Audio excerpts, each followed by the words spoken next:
یہ 7 کام کبھی نہ کرنا اگر گھر میں برکت دیکھنا چاہتے ہو۔ بسم اللہ الرحمن الرحیم۔ ناظرین، آج کل ہر بندہ یہی کہتا دکھائی دیتا ہے کہ برکت نہیں ہے جی، کیا کریں، محنت بھی بہت کرتے ہیں مگر پھر بھی کاروبار میں کوئی برکت ہی نہیں۔ ایسی صورت میں اگر ہم اپنے گھروں میں جھانک کر دیکھیں تو ہماری ہی کچھ غلطیاں ہیں جس کی وجہ سے ہمارے گھروں سے برکت ختم ہو رہی ہیں، اور ان کاموں کے پیچھے ہمارا خود کا ہاتھ ہوتا ہے۔ آج ہم آپ کو ان 7 کاموں کے بارے میں بتائیں گے جنہیں گھر میں کرنا بند کر دیجئے۔ انشاءاللہ ایک ہفتے تک آپ اپنی زندگی میں اس ویڈیو کے مطابق گزاریں، اگلے ہفتے سے آپ کو فائدے نظر آنے لگے جائیں گے، اور ساتھ میں آپ کو ایسے کام بھی بتائیں گے جن کو کرنے سے گھر میں برکت ہوگی، لہذا ویڈیو کو مکمل دیکھیے گا۔ گھر میں غربت کے 7 وجوہات۔ نمبر 1، جلدی نماز پڑھنا۔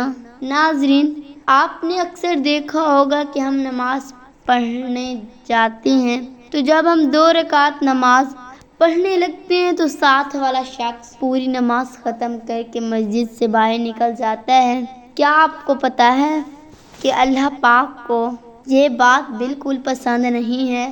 نماز کو سکون سے پڑھنا چاہیے، لیکن ہم لوگ اسے ایسے پڑھتے ہیں جیسے یہ ہماری سزاؤں ہو کہ جلدی سے نماز ختم ہو اور ہم گھر چلے جائیں۔ ایسا کرنے سے آپ کے گھر اور کاروبار سے برکت ختم ہو جاتی ہے۔ نماز ہمیشہ اللہ پاک کو راضی کرنے کے لیے پڑھیں۔ نمبر 2، وضو کی جگہ پیشاب کرنے سے۔ ناظرین، جو ہمارے باتھ روم بنے ہوتے ہیں جس کو ہم غسل خانہ کہتے ہیں، وہاں پر ہم لوگ غسل تو کرتے ہیں، لیکن ہمارے گھر کے کچھ ایسے افراد بھی ہوتے ہیں جو غسل کرنے والی جگہ پر پیشاب کر دیتے ہیں یا پھر وضو کرنے والی جگہ پر پیشاب کر دیتے ہیں۔ آپ یہ غلطی کبھی نہ کریں، غسل خانے یا پھر وضو والی جگہ پر پیشاب ہرگز نہ کریں۔ نمبر 3، صبح دیر تک سوتے رہنا۔ بہت سے لوگ صبح کی نماز کی اہمیت کو نہیں جانتے اور اس نماز کو قضا کر دیتے ہیں، کیونکہ صبح کے وقت نیند کو قربان کر کے اٹھنا ایسے لوگوں کے لیے آسان نہیں ہوتا۔ ناظرین، رزق بانٹنے والا فرشتہ صبح کے وقت آتا ہے، اور جو شخص اٹھتا ہی لیٹا ہو تو ایسے بندے کے گھر بے برکتی ہونی چاہیے۔ لہذا آپ تمام دوست نماز فجر لازمی ادا کریں اور صبح سویرے اٹھنے کو اپنا معمول بنا لیں۔ اگر آپ صبح سویرے اٹھیں گے تو آپ کے گھر میں برکت ہوگی۔ نمبر 4، غسل فرض ہوتے ہوئے بھی نہ کریں۔ ناظرین، بہت سے لوگ حالت جنابت میں ہوتے ہوئے بھی غسل نہیں کرتے۔ بعض اوقات سردی کا بہانہ بنا لیتے ہیں، اور غسل کو اپنے اوپر بھاری محسوس کرنا سخت ناپسندیدہ عمل ہے، اور اگر انسان گندگی میں ہو تو فرشتے بھی انسان کے پاس نہیں آتے، اور اس کی وجہ سے انسان کے رزق کے برکت ختم ہو جاتی ہے۔ ہمیں امید ہے کہ آپ صبح سویرے نہائیں گے تاکہ فرشتے آپ کو رزق دیں۔ نمبر 5، نماز قضا کرنا۔ ناظرین، قرآن مجید میں اللہ تعالیٰ ارشاد فرماتا ہے کہ نماز کو اس وقت مقرر پر ادا کرو۔ ہمارے معاشرے میں بہت سے لوگوں کی عادت ہوتی ہے کہ نماز کا وقت جب ہوتا ہے تو ٹال مٹول سے کام لیتے رہتے ہیں، اور جیسے ہی وقت ختم ہونے لگتا ہے تو انہیں نماز یاد آ جاتی ہے۔ حالانکہ نماز کامیابی کی کنجی ہے، سب سے پہلے ترجیح نماز ہونی چاہیے، باقی کام نہیں، کیونکہ جس کی نماز ٹھیک ہوگی وہ کامیاب ہو جائے گا۔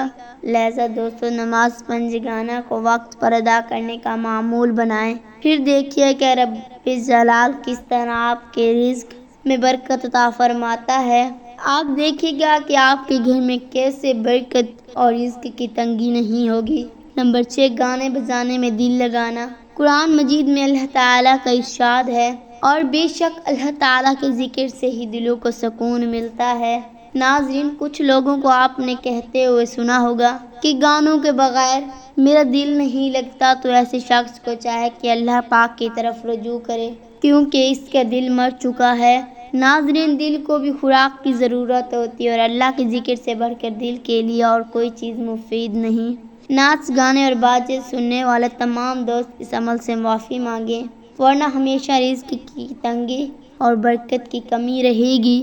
آپ کو چاہیں کہ آپ گانے بجانے کے بجائے اللہ تعالیٰ کی عبادت میں سارا وقت گزاریں۔ نمبر 7، اپنے گھر والوں سے لڑتے رہنا۔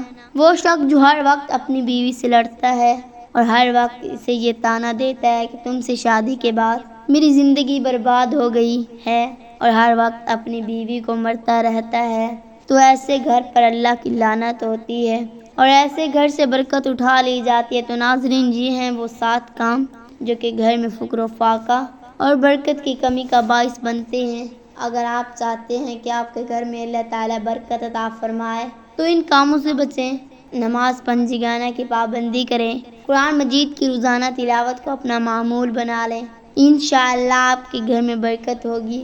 ناظرین، اللہ پاک سے دعا ہے کہ اللہ پاک ہمیں اپنی نعمتوں پر شکر کرنے کی توفیق عطا فرمائے، آمین۔ اللہ پاک سے دعا ہے کہ اللہ پاک تمام مرحومین کی مغفرت فرما، تمام بیماریوں کو شفا عطا فرما، تمام بے روزگاروں کو روزگار عطا فرما، حسد، بغض، کینہ اور بد نظری سے بچا۔ اللہ پاک سے دعا ہے کہ اللہ پاک ہمیں تمام احادیث پر عمل کرنے کی توفیق عطا فرمائے، آمین۔ میرا پڑھنا اور آپ کا سننا اللہ تعالیٰ اپنی بارگاہ الہی میں منظور و مقبول فرمائے، آمین۔ اپنا خیال رکھیے گا، دعاؤں میں یاد رکھیے گا، آمین یا رب العالمین۔